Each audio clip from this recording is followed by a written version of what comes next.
Hello and welcome to Sarah's Shed, and in this video we're going to make two big garden beds out of old fence panels. Yep, it ended up like this, looking great, but it started off looking like this, an absolute mess. And then, yes, we finally got it finished, looking gorgeous. But here's how the story starts.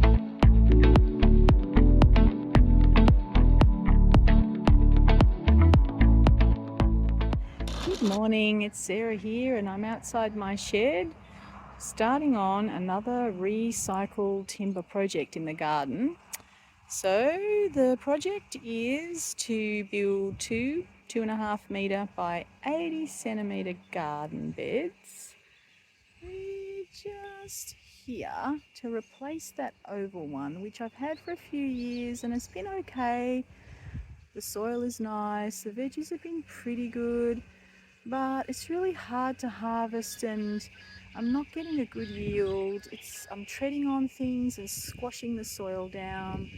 I want two traditional long rectangular beds with a nice access pathway in between for the wheelbarrow.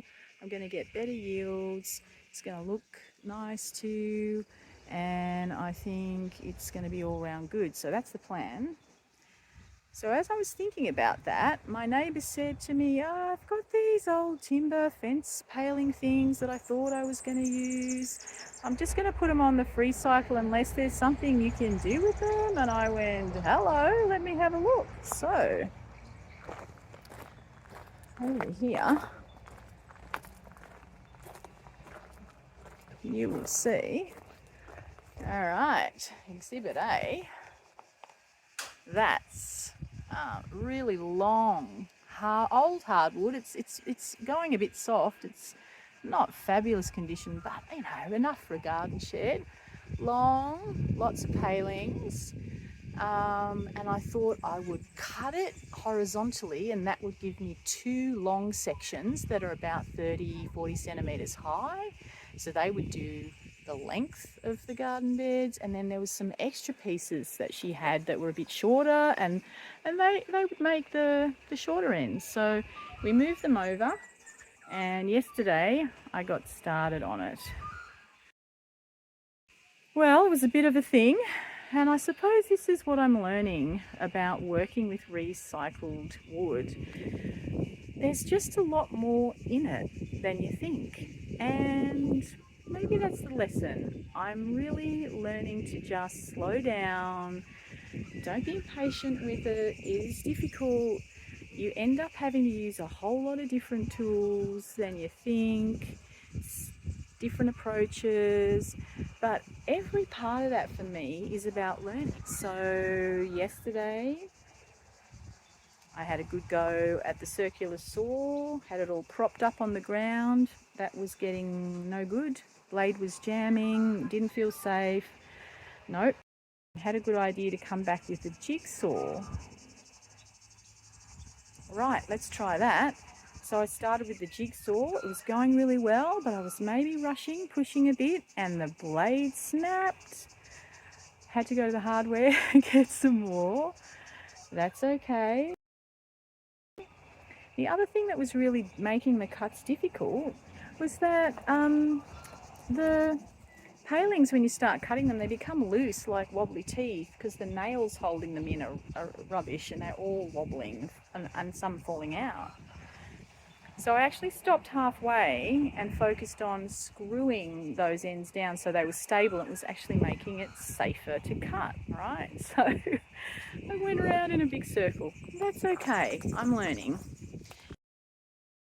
And then over here you'll see the first short piece. There we go, it's looking a bit better now. I have used a whole bunch of screws in here to stabilize the ends, and what I'm going to do, I'm going to screw the other ends, which are all wobbly, to a new piece of wood, and then I think screws on the end because the nails are hopeless, screws into new wood, and that'll be one really nice long garden bed edge.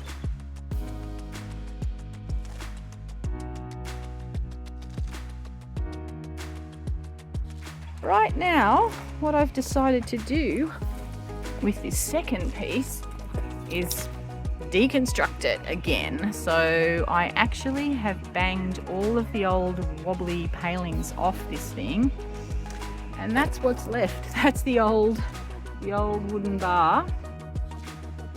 And so for the remaining panels, it was absolutely easier to bash all the palings off first, then carefully de-nail them, and when the palings were clean, then cut them and then screw them in, reassemble. When you're working with a lot of recycled timber, you end up having to get good at de-nailing it, because getting the nails out is something you just have to do time and time again. They just often get in the road of doing anything else with it. So I've de-nailed all of these with the back of this claw, and yeah, once you turn them around and bang the nails through, then yeah, you've got to be able to lever them out, and for that, using a bit of a block, it means you can really easily just lever those nails out. So yes, there'll be a bit more of that going on this project.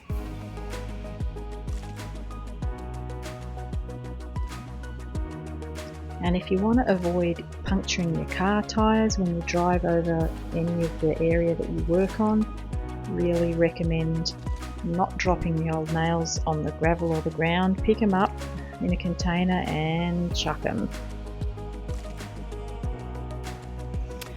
So off I go, hi ho, it's time to finish denailing these, and then I'm going to screw them back on, both of the old and the new timber, and then I'll have two sides to my first garden bed using this recycled timber from my neighbour.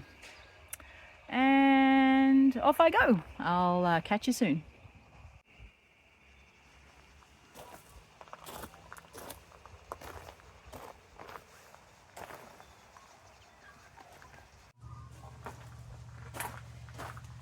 So for the next part of this project, I'm going to be using 2 screws. Why do I use 2? Well, I've got a lot to screw in, but it's hardwood. I haven't got a heap of upper body strength, and so I always find I end up pre-drilling a hole first and then coming after and needing to screw the screw in. And so if you've got to do that and you change between the drill bit and the screwdriver bit, it's just such a pain in the bum to have to swap them over. So if you have got 2, and this is an oldie I've bought out of the cupboard, doesn't matter. If you have got 2, it can make your job a lot easier. I'm going to go down and maybe drill about 8 holes. I probably won't do more because there's a chance I'll bump them and they'll move, the holes won't line up, and then it'll be a pain in the bum. So I'll probably do about 8 holes, carefully drill down and up, hold them tight so they don't shift. Then I will come back with this one and I will pop the screw in and put those in, get them all in safe, secure them. Great, and then pick up the other drill and go straight on to the next lot. And that's how I'm going to get those old palings safely down on the old wood and the new top wood bar to make the sides of my garden bed nice and firm.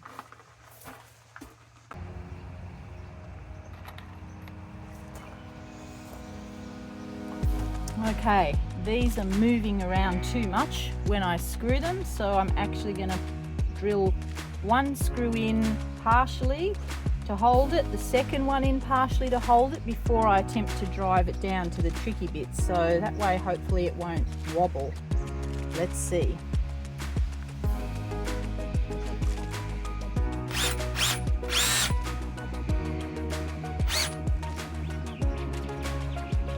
Alright, that's one. Now check they're still straight and they're not all over the place. Alright, let's go. Beautiful. Great.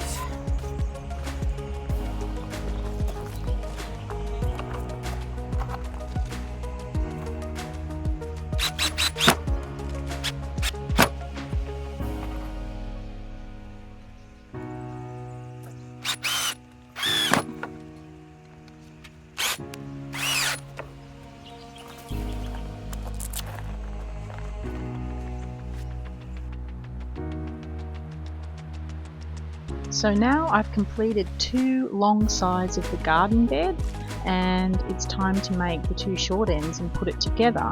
But before I do that, first I flip it over and use my auger tool to cut a hole in the palings, because I want to have a watering system pipe go through there. And you'll notice also I put a metal strip on to keep the dirt in, so the dirt didn't kind of fall out the cracks in the palings as well. Hooray! One is nearly done. I was really happy to flatten down the dirt and move the 2 long sections into place. And then I used an old bit of wood to just quickly nail them across the front, and that stopped them falling over, and then that gave me some time to make the shorter pieces for the ends. Once I'd done that and that first one was finished, then I moved on to kind of repeat same and did the second bed, starting again with the 2 long sections, which was sort of the most work. Like before, the quickest method ended up being banging all the palings off those rotting old rails, denailing them, and then cutting them on the drop saw nice and safely, and then screwing them back onto one of the rails was usable, and then I used a fresh bit of timber for the second. So once I got those 2, then it was time to do the last 2 short ends, and that's where this video will pick it back up.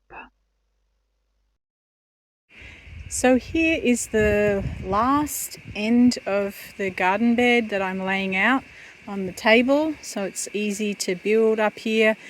Once I've attached 4 of the 5 palings, I will fix the whole thing to the other end and then finish off by putting the 5th paling on there. So I'm putting a bit of wood down the back to make sure that my posts are straight, basically, so they're lined up evenly, and then everything will go well from there. Now to put the palings on.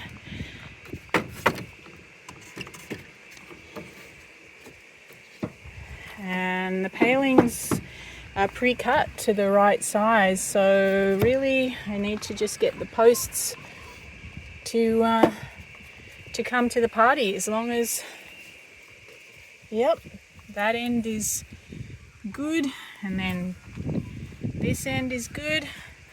Yep, I'm going to be able to put, to get the spacing right, I'll do 5 of them up here until 40 centimeters, which is the height that I want them to come to. Yep, nearly there. Yeah, so that's the 5 of them.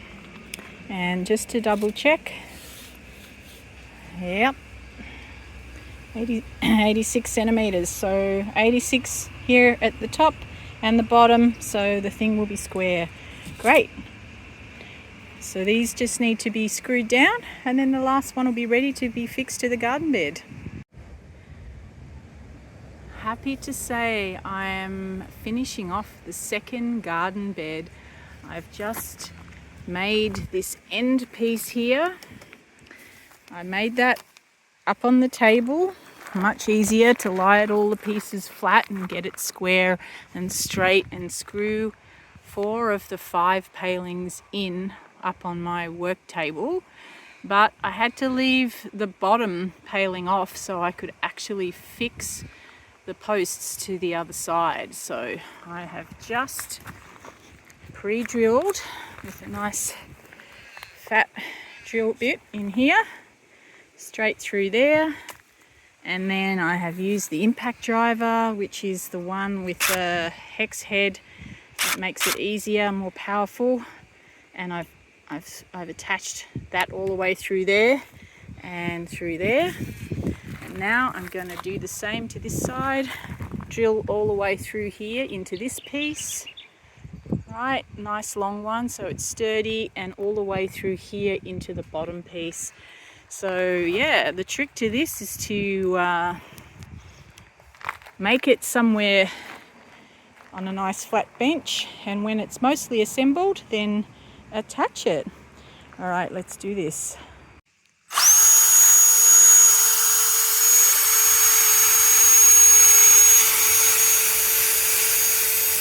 Getting this bit done solo.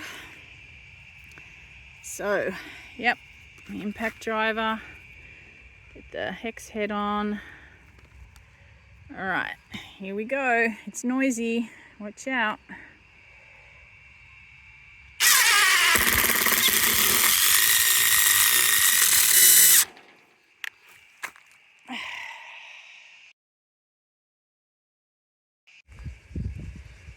Okay, so I've just screwed that one in there, and now coming down to this very last one down the bottom here. Okay, so now I just have to screw the very last paling in here, the one down the bottom, to finish it off. And I've already pre-drilled in each end, and so it's just back to the regular screwdriver bit and the regular Phillips head screws that I used before. So 2 in each end, and this thing will be done. Yay!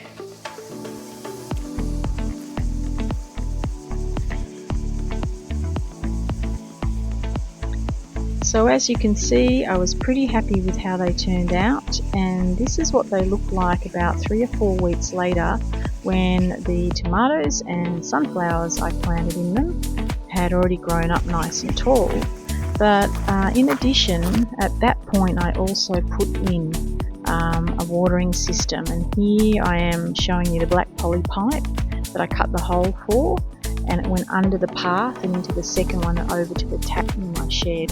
And then there were drippers that went through the beds, and that's how it gets watered.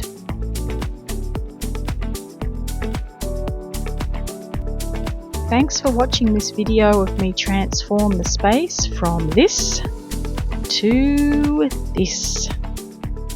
It took nearly a month to do, and I used over 500 screws in the end, but I absolutely think it was worth it. And I hope to see you back in Sarah's shed. There'll be more videos and more creative projects with wood. See you soon. Bye now.